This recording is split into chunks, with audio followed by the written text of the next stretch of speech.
Bienvenidos a Negocios Rentables FX. Te mostramos 10 consejos para que seas más productivo en tu negocio.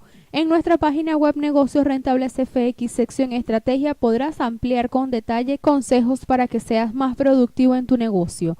1. Planea tus objetivos. No podemos avanzar correctamente si no sabemos para dónde vamos. 2. Elimina lo que reduce tu rendimiento, la clave que identifica acciones o situaciones que no te permiten aportar valor en el camino para lograr tus objetivos. 3. Lleva contigo una lista de actividades. Siempre tendremos muchas actividades que hacer, algunas planeadas y otras que salen de forma repentina.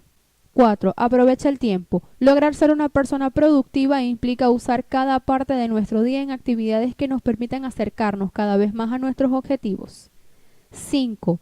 Comprende la importancia de decir no. Identifica aquellos momentos en los que tienes pendiente una actividad importante que no puedes posponer para decir no cuando una invitación aparezca o una petición con otra persona. 6. Presta atención al descanso. No somos más productivos pasando más horas trabajando, al contrario, nuestro rendimiento disminuye. 7. Toma descansos cortos durante el trabajo.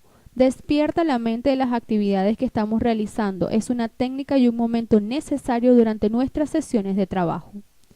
8. Construye hábitos saludables. Construir y mantener una mente y cuerpo completamente sanos y fuertes que nos ayuden a mantenernos en las condiciones necesarias para lograr nuestros objetivos.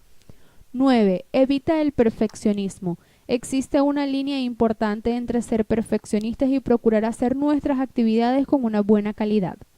10. Siempre establece plazos. Una de las mejores formas para conseguir un rendimiento positivo de las actividades que realizamos es tener plazos para realizarlos. Un tiempo de plazo para cada actividad que planeamos en nuestra lista de actividades, ubicándolo en orden de prioridad y tiempos de entrega.